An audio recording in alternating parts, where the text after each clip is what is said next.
Welcome to Cheat House. Let's dive into today's tale. My name is Derek, and I'm 35 years old. Recently, I've come to face a harsh reality. Being married to someone who seems more focused on convenience than genuine connection can drain the life out of you. Let me take you back a bit to a time when things were, or at least seemed, more exciting. When I first met Martha, she was a whirlwind of energy, always moving, always busy, and exuding an infectious zest for life that made every moment feel like an adventure. We couldn't get enough of each other. Every smile, every shared experience made it seem like we were the only two people who mattered in the world. We eventually got married, and for a time, everything remained the same. But as the years passed, I began to notice subtle changes. Fast forward 5 years into our marriage, and it felt like I was living with a complete stranger. The warmth, the spark, everything had vanished. After another evening of her brushing me off with a tired wave, I finally decided it was time to address the issue. "Martha, we need to talk," I said, sitting beside her on the couch. She looked up from her phone, exhaling like I had just asked her to solve a difficult puzzle. "What's wrong, Derek?" she asked. "This," I said, motioning between us. "We're barely connecting anymore. We're more like roommates than a married couple."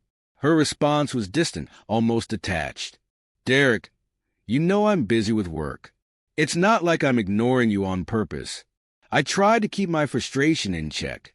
It's not just about work, Martha. It feels like you're not interested in us anymore." She shrugged, her attention already slipping back to her phone. "Marriage isn't always about sex. Sometimes it's just about being there," she said, her words hitting harder than I had anticipated. Was this what we had become? A partnership without intimacy, without any real connection? I didn't expect every day to be filled with excitement, but I certainly didn't expect things to fizzle out this fast. Over the following months, I tried everything I could think of to rekindle the spark. I planned romantic dinners, cleaned the house without being asked, even suggested we take a weekend getaway. Each time, I was met with a polite smile and a vague promise of maybe later. But later never came. One night, I proposed that we see a counselor, hoping that a third party might help us reconnect. She responded with a dismissive laugh. "Derek, we don't need therapy. We just need to get through this phase." To me, it didn't feel like a phase. It felt permanent. And then I began to understand. Martha was content with how things were. She wasn't interested in changing a thing months past, and gradually, I began to notice a shift that changed everything for me. It crept up slowly, like a subtle shadow, and at first, I wasn't sure what to make of it, but it became too consistent to overlook. Martha's routine, small, seemingly insignificant details, started to shift, and I couldn't shake the feeling that something was off. She began spending more time with her friends, going out more often, staying late at work, and coming home later than usual. The weekend plans that once centered around us now seemed to be dominated by social events where I wasn't included. In the following weeks, I caught her texting someone late at night, often when I was trying to sleep. I could hear the faint tapping of her phone against the nightstand. It wasn't just the late hours that bothered me. It was the secrecy. One evening, I decided to bring it up, trying to sound casual. "Hey, who are you texting so much lately?" I asked, leaning against the doorframe of the bedroom. She didn't look up from her phone. "Oh, just a work thing," she replied quickly, her voice nonchalant. But something in her tone didn't sit right with me. I let it go for a while, telling myself I was probably overreacting. After all, we'd been together for years and we didn't keep secrets. At least, I thought we didn't. Then one night, after I had already gone to bed, I woke up to a strange sound coming from the living room. Thinking she might have dropped something or needed help, I got up to check. But when I peeked around the corner, I saw something that made my heart sink. Martha was on the phone, speaking in soft, hushed tones, though I could still sense the excitement in her voice. She was talking to a man, and they were laughing together. It was a sound I hadn't heard from her in ages. Genuine, unrestrained laughter, like something only shared between two people deeply connected in a way I hadn't felt in a long time. I stood there frozen for a few moments, unsure of how to react or process what I was witnessing. Eventually, I walked into the living room, my voice trembling as I asked, "Who are you talking to?" She looked surprised at my question, but quickly regained her composure. "It's just a coworker," she said, her tone calm but hurried. "I'll talk to you soon. Goodbye." With that, she ended the call, pressing the phone off with mechanical precision. I stood there for a moment, still reeling from what I had just seen, before turning around and heading back to the bedroom. As I lay there, staring at the ceiling, a million thoughts raced through my mind. Doubt began to creep into my thoughts, and I couldn't shake the feeling that something wasn't right. She had told me it was just a coworker, but I wasn't convinced. The way she had abruptly ended the conversation, the urgency in her voice, it didn't feel like a casual work call. I couldn't help but wonder if there was more to it. What if it wasn't just a colleague after all? I tried to dismiss the thought, but it lingered, filling me with suspicion. It felt like there was something hidden, something she wasn't telling me. Over the next few days, I started observing Martha more closely. She was spending even more time out with her friends, grabbing drinks after work, or staying late at the office. I told myself she was just busy, that things were hectic at work, but deep down, my gut was telling me something different. There was a noticeable shift in her behavior, one that didn't sit well with me. Every time she came home late or mentioned another spontaneous outing, the feeling of doubt in my chest only grew stronger. One afternoon, I got home from work earlier than expected. As I walked down the hallway, something caught my eye. Martha's phone was sitting on the table, face up, unattended. It was unusual for her to leave it like that. Normally, I wouldn't have thought twice about it, but for some reason, my curiosity got the better of me. My heart raced as I hesitated for a moment, torn between following my instincts and respecting her privacy. But curiosity gnawed at me, and before I knew it, I was walking toward her phone. She was in the shower, getting ready for the night, and I knew she wouldn't be back for a while. That gave me the chance to take a quick look. I glanced at the screen and my breath caught in my throat. There was a message from someone named Chris. It was simple but enough to make my heart race. "Can't wait to see you tonight. I've been thinking about you all day." I stood frozen, the weight of the words sinking in. The sound of the shower running filled the silence, and my pulse quickened. I quickly set the phone down and tried to act normal, forcing myself to compose my emotions. Just as I placed the phone back on the table, the sound of the water stopped, and Martha appeared from the bathroom, wrapped in a towel, her wet hair dripping down her shoulders. "You're home early," she said, offering a surprised smile as she wiped her face with a towel. I nodded, trying to keep my voice steady. "Yeah, I finished up early today," I replied, trying to sound casual. She gave me a quick glance before turning back to dry her hair. "I'll be heading out soon. Meeting some friends," she said, her voice light. I took a deep breath, my mind racing with questions. "With who, exactly?" I asked, keeping my voice steady to avoid sounding suspicious.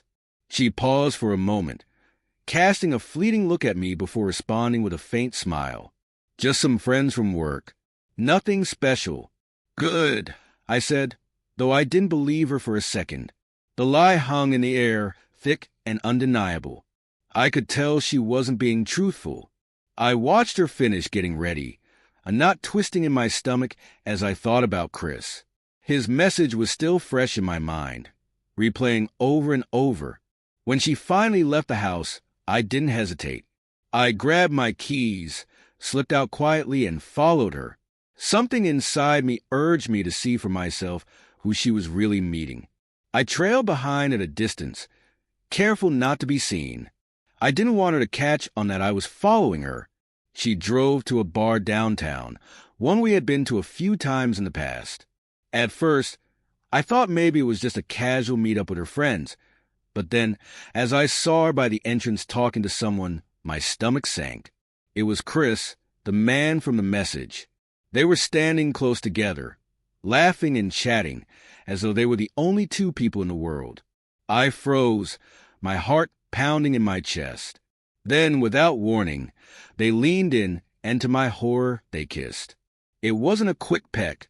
It was full of passion, the kind of kiss that made my blood run cold. I couldn't look away, my mind struggling to comprehend what I was seeing. Finally, unable to stomach it any longer, I turned and walked back to my car. The sound of my footsteps felt deafening in the silence. I needed to get away from that place, away from the suffocating reality that was unfolding before me. Once I was home, I paced the living room, the weight of everything crashing down on me. What was I supposed to do now? How could I confront Martha? I didn't have the answers, but one thing was certain. I couldn't keep pretending everything was okay. I couldn't keep ignoring the truth. When she came home, I was determined to make it clear that I knew what was going on. The door creaked open, and I heard her footsteps as she entered the house. She was back. I stood there in the living room, my fists clenched at my sides, my heart pounding, preparing for what was sure to be the most difficult conversation of my life. "Martha," I said when she stepped into the room, my voice steady but strained. She froze, a faint, nervous smile appearing on her face. "Hey, babe, I'm back." I didn't respond. Instead, I just watched her, noting how she avoided looking me in the eye, how she shifted uncomfortably. The silence between us felt suffocating, stretching out longer than I could bear. "I saw him," I said, my voice cold, each word sharp. She froze, looking at me in confusion. "What are you talking about? Stop pretending you don't know." "I saw the message. I followed you and saw you with him." "You followed me?" she snapped, her eyes narrowing in anger. "Is that what we're doing now? So now, wherever I go, you're just going to follow me?" Her voice dripped with hostility. "Are you out of your mind?"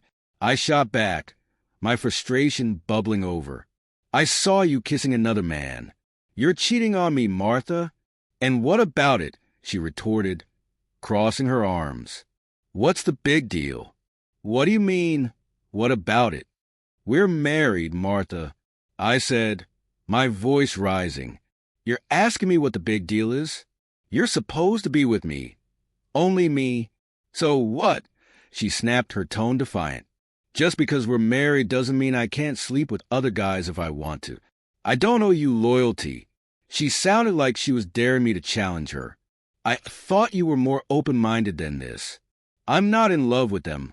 I'm just sleeping with them. It's not a big deal. That's the point of marriage, though." I shouted, my anger spilling over. "It's about exclusivity. You can't just go around sleeping with other men. What am I even talking about?"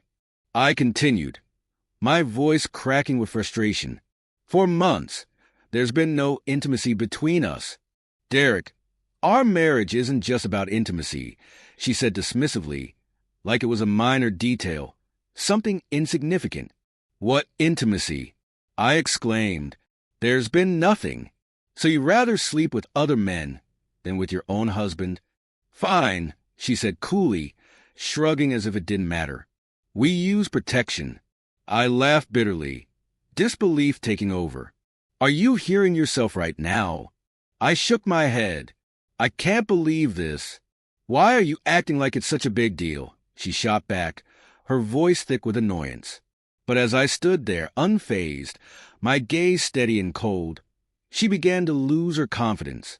The silence from me, my calm composure, slowly wore down her defenses. Finally, she cracked. Her anger, once sharp and venomous, softened. It melted into something fragile, desperate, like a dam on the verge of breaking. "You want the truth?" she said, her voice quieter. "Fine. I needed a break. I was bored, and I wanted to sleep with other men. I was trying to fill a void, but that doesn't mean I don't love you." "What do you mean, you were bored?" I asked, the disbelief still raw in my voice. "And this is your solution? Sleeping with other guys, With her voice trembling from hurt and guilt, Martha spoke. If you think this isn't a big deal, Derek, I don't know what to say. I've decided to stop seeing other guys. I think I'm ready to start a family. I want to have children with you. I stared at her in disbelief. Oh, so now you're going to stop and you think that'll fix everything? I didn't want to hurt you, Derek, she whispered, her voice wavering. I didn't know what else to do. I thought it would make me feel better, but it didn't. She looked away, unable to meet my eyes. I made a terrible mistake, but it's too late now. Martha, there's no turning back, I said, my voice firm, despite the pain ripping through me. What you did is unforgivable. What do you mean? She asked, her voice softening, now laced with worry. What are you saying?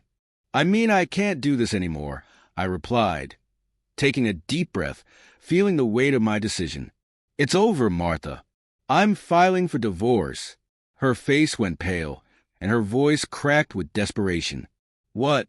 I'm telling you I want a family, and you're going to leave me? How can you do this to me? So now I'm the villain? I shot back. You cheated on me, Martha. I can't forgive you for that. We're done. Turning away from her, I walked to the bedroom, grabbed a bag, and started packing. A few essentials, clothes, toiletries, my laptop. Martha stood at the doorway, her arms crossed tightly, watching me in silence. You're really leaving? She asked in a barely audible whisper. Yes, I said, not looking up. I can't stay here. I zipped up the bag, slung it over my shoulder, and without saying another word, I walked out of the house. The night air felt cold and empty as I got into my car and drove to a nearby hotel.